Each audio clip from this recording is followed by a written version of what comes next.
Hi everyone, welcome to digital GK classes. तो देखिए, paper 1 और पेपर 2 इसकी सबसे ज़्यादा प्रॉब्लम ये है कि कहाँ से पढ़ें और पेपर 2 की तैयारी कैसे करें। बहुत से लोग जो यही जानना चाहते हैं। मैं आज आपको सारी चीज़ें बताऊंगी, फुल इन्फॉर्मेशन कि आखिर जिनका सीटेट क्लियर हो जाता है, जो बहुत से लोग का आपने देखा होगा कि वो फर्स्ट टाइम पे ही जो पेपर 1 और पेपर 2 जो है वो क्लियर कर लेते हैं। या फिर मैं अपना ही बताना चाहूँ तो मैंने भी पेपर 1 और पेपर 2 दोनों एक साथ ही पढ़ाई की थी। दोनों का जो है एग्जाम भी आपको पता है कि एक दिन ही होता है, अलग अलग डेट पे नहीं होता है।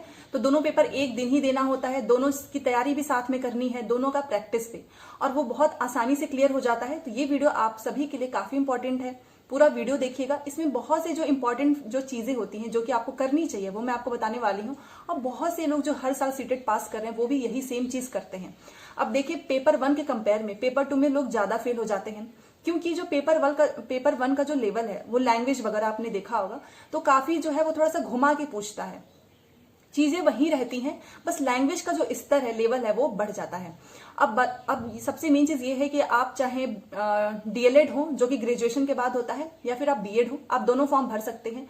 तो अभी आपको पता है कि लोकसभा का चुनाव है, उस टाइम पे आपको जो प्राइमरी हो गया या जूनियर हो गया, टीजीटी वगैरह की जो भर्तियां आएंगी जिससे कि आप टीचर बन सकते हैं, काफी आएंगी। तो ये आपके पास बहुत अच्छा मौका है कि आप दोनों की तैयारी साथ में करें और एक साथ आपका दोनों पेपर क्लियर हो। क्योंकि आपको ये पेपर बार बार नहीं देना है सीटेट का, एक बार दीजिए, 2 बार दीजिए, बात एक ही है। क्योंकि इसकी वैलिडिटी जो है वो लाइफ टाइम है। ऐसा नहीं है कि इस बार आपका सीटेट पास हो गया है तो आप दोबारा से देंगे। तो कोशिश यही कीजिएगा कि इस बार आपका सीटेट क्लियर हो जाए अच्छे नंबर से, सो दैट आपको बार बार सीटेट ना पढ़ना पड़े। और आप जो है जो टीचर जिस नौकरी से आप टीचर बन सकते हैं उसका जो सिलेबस है वो काफी हाई लेवल में आता है। क्योंकि आप चीजें जो है काफी ईजी नहीं है, कॉम्प्लिकेटेड हो चुकी हैं, ऊपर से कंपटीशन भी है। तो आपका मेन फोकस होना चाहिए कि सीटेट जल्द से जल्द क्लियर हो और आप टीचर बन सकें और उसकी तैयारी में लग जाए। जो कि आपको पता है कि जनवरी तक आपका सब कुछ कंप्लीट हो जाएगा, तो आप फरवरी से अपनी तैयारी भी कर दीजिएगा। तो दोनों फॉर्म भरिएगा। तो कैसे करें और मैंने कैसे किया था पेपर 1 पेपर 2 वो भी मैं आपको बताऊंगी। तो सबसे पहले देखिए, अगर आप बस पेपर 1 आप मतलब आपका बस एक टारगेट है कि नहीं मुझे बस पेपर 1 ही देना है, तो भी मैं आपको बता देती हूँ कि पेपर 1 में पहले के कंपेयर में जो है क्वेश्चंस उतने इजी नहीं है। जो लोग ये सोचते हैं कि सीटेट को रट के पास कर लेंगे जैसा कि यूपी टेट वगैरह में होता है, तो वैसा नहीं है। आपको इसको समझना पड़ेगा। बहुत से लोग हैं जो बहुत चीजें जो है रटे हुए हैं, याद किए हुए, उनका भी सीटेट सिर्फ इस वजह से नहीं क्लियर हुआ क्योंकि वो चीजों को समझ नहीं पाते हैं। सीटेट के लैंग्वेज को काफी डिटेल में मैंने इस पे बहुत अच्छे अच्छे वीडियोस बनाए हुए हैं जिसपे लोगों को बहुत फायदा हो रहा है, बच्चों को। और प्रीवियस ईयर फ्री क्वेश्चंस भी मैंने वहां से उन लोगों को प्रोवाइड की है। अगर आपने नहीं देखा है, टेलीग्राम पे जुड़ जाइए, इंस्टाग्राम पे मैसेज करके पूछ सकते हैं, कोई भी प्रॉब्लम हो। और अदरवाइज सारी क्लासेस होती ही हैं तो आप वो देख सकते हैं। तो पेपर 1 ही बस फोकस है तो ठीक है, वही भरिएगा। बट फिर भी आप उसके लिए पेपर 2 की भी प्रैक्टिस जरूर करें, क्योंकि पेपर 2 के जो लैंग्वेज होते हैं वो आपको काफी हेल्प करेंगे। अगर आपने पेपर 2 का सीडीपी हो गया, लैंग्वेज हो गया, या फिर मैथ, इंग्लिश, जो भी हिंदी इंग्लिश होती है, अगर आपने इसका पेपर 2 से ही प्रैक्टिस एकदम अच्छे से किया है तो पेपर 1 आपका बिल्कुल भी नहीं रुकेगा। बस एक चीज दोनों में डिफरेंट है, पेपर 1 में ईवीएस है एंड पेपर 2 में आपको पता है कि सोशल साइंस, जिसमें हिस्ट्री, ज्योग्राफी, पॉलिटी, काफी ब्रॉड सिलेबस है। तो ये सारी चीजें हैं। तो आपको अपनी स्केड्यूल जो है बहुत अच्छे से बनाने की जरूरत है कि कब जो है आपको ईवीएस, जैसा कि पेपर 1 में ईवीएस का भी बहुत इंपॉर्टेंट रोल है, वो आपका नंबर बूस्ट कर सकता है अगर किसी को मैथ वगैरह में थोड़ी बहुत दिक्कत है तो। ये रही बात। तो आपको क्या करना है, पेपर 2 की प्रैक्टिस कीजिए, सीडीपी की भी करिए, वहीं से पैसेज कीजिए जो हिंदी के पैसेज आते हैं। क्योंकि पेपर 1 का पैसेज थोड़ा इजी आता है, पेपर 2 का पैसेज जो है वो थोड़ा सा बस लैंग्वेज का ही फर्क हो जाता है जो कि समझ में नहीं आता है। तो ये चीज करना है। तो पेपर 1 वाले भी पेपर 2 की ही प्रैक्टिस करना, तभी जाकर आपके नंबर बहुत अच्छे आएंगे। क्योंकि बिहार वगैरह में वैकेंसी आएगी तो वहां पे जो है सीटेट के मार्क्स जो है वो जुड़ेंगे, बस वहीं पे ऐड होते हैं, बाकी हर जगह आपको 90 नंबर ही लाना है। अब जो मैं बताने वाली हूँ पेपर 2, जिन लोगों का पेपर 1 भी है, पेपर 2 भी है, वो काफी परेशान है क्योंकि उनके पास समय कम है, पढ़ाई उतनी नहीं हुई है। तो मैं आपको बताने वाली हूँ जिनका सीटेट हर साल क्लियर होता है दोनों, या फिर मैंने ही अगर अपना जो दोनों बार सीटेट क्लियर किया है, तो मैंने बस एक चीज की है। मेरे मन में ये था कि देखो, पेपर तो एक ही दिन होना है।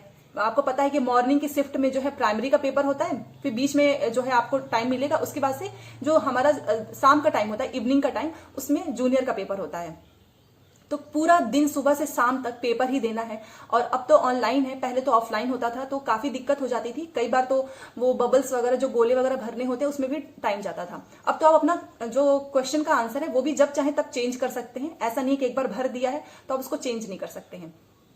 तो देखिए दोनों एक माइंडसेट बना लीजिए कि दोनों पेपर एक ही दिन होगा और एक साथ ही आपको क्लियर करना है। पहले तो इतना क्लियर रखिए कि आप क्लियर कर सकते हैं। ये खुद से सोच लेंगे तो आपका पेपर सच में आधा तो पेपर ऐसे ही क्लियर हो जाता है जब हम खुद से ये सोच लेते हैं कि नहीं, जब सब कर सकते हैं तो मैं क्यों नहीं। तो ये चीज एकदम क्लियर रखिएगा। दूसरी चीज कि सीडीपी हो गया, लैंग्वेज जो हिंदी इंग्लिश होता है, एंड मैथ। आपको पता है कि जिन लोगों ने मैथ लिया होगा वो पेपर 1 में भी मैथ आता है, पेपर 2 में भी मैथ आता है। पेडागोजी में थोड़ा बहुत जो है लैंग्वेज वो ऊपर नीचे रहता है, और मैथ का जो है प्राइमरी का आता है, प्राइमरी वाले में उसमें जो है आपको 9 तक के मैथ देखने को मिल सकता है। तो इसके लिए प्रैक्टिस करते रहिएगा। एनसीईआरटी वगैरह के जो मैथ्स क्लासेस होते हैं उससे आप कर सकते हैं। तो ये चीजें करिए। प्लस जो सीडीपी हो गया, इंग्लिश या हिंदी, इनके लिए आपको क्या करना है कि अगर आप दोनों पेपर देना चाहते हैं तो मेरी बात मानिए, आप पेपर 2 का जो भी प्रैक्टिस है, जो भी सीडीपी है, जो भी हिंदी है, इंग्लिश है, अगर आपने इसको एकदम अच्छे से कर लिया है पेपर 2 का जूनियर वाला, तो पेपर 1 को आपको अलग से करने की जरूरत ही नहीं, क्योंकि पेपर 1 से लेवल जो है पेपर 2 का हमेशा जो है वो 1 या 2 आगे ही रहेगा। ऑब्वियस सी बात है, अगर आप 6 to 8 के टीचर बनना चाहेंगे तो वो थोड़ा सा तो रहेगा ही टफ प्राइमरी के कंपेयर में। तो बस पेपर 2 अगर आपने कर लिया तो वहीं से आपकी सीडीपी भी तैयार हो गई, वहीं से आपका लैंग्वेज की प्रैक्टिस भी हो गया, वहीं से अगर आपने मैथ की प्रैक्टिस अच्छे से की है तो पेपर 1 में मैथ के बारे में आपको टेंशन ही लेने की जरूरत नहीं है, क्योंकि वो तो इजी ही होता है। ये चीजें होगी। अलग से आपको क्या पढ़ना है, ईवीएस, जो कि मैं हर दिन आपको ईवीएस के क्वेश्चंस कराऊंगी ही, एंड एसएसटी वगैरह, बस वही पढ़ना है।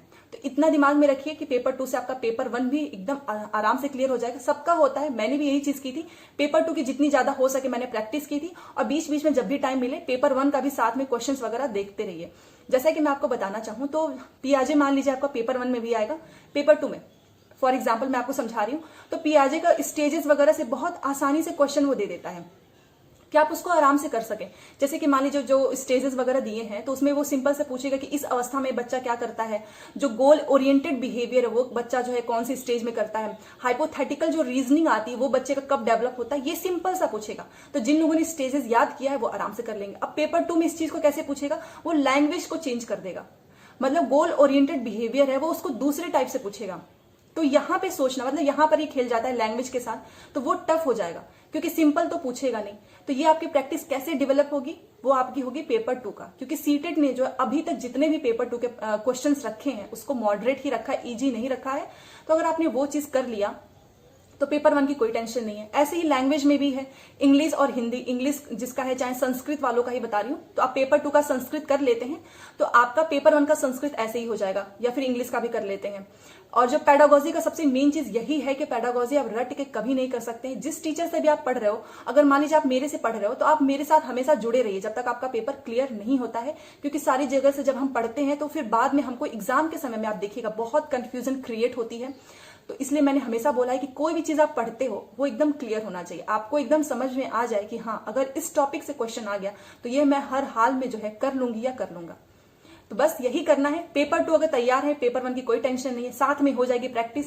पेपर 2 की जो मैंने आपको बताया प्रीवियस ईयर क्वेश्चन जहां से आपको फ्री में मिल सकता है, तो वहां से पेपर 2 के सारे कर डालिए अगर आपने पेपर 1 का फॉर्म जो है भरा होगा, क्योंकि बहुत से लोग एक ही फॉर्म भरते हैं। तो पेपर 2 अगर आपने अच्छे से करा हुआ है तो पेपर 1 की कोई टेंशन ही नहीं है। इसके अलावा भी कोई भी डाउट हो आप मेरे से पूछ सकते हैं कमेंट करके, या फिर टेलीग्राम पे जुड़ जाइए, टेलीग्राम और इंस्टाग्राम पे भी आप मेरे से मैसेज कर सकते हैं। और अगर इस वीडियो से आप में से किसी का भी जो है थोड़ा बहुत भी बेनिफिट हुआ हो तो प्लीज इसे दूसरों के पास जरूर शेयर कीजिएगा, लाइक जरूर करें। चैनल को सब्सक्राइब कर लिया तो आपको ही फायदा होगा। जो भी एग्जाम से रिलेटेड मैं क्वेश्चंस वगैरह कराती रहती हूँ चैनल पे, तो वो आपके काम आएंगे। Thanks for watching.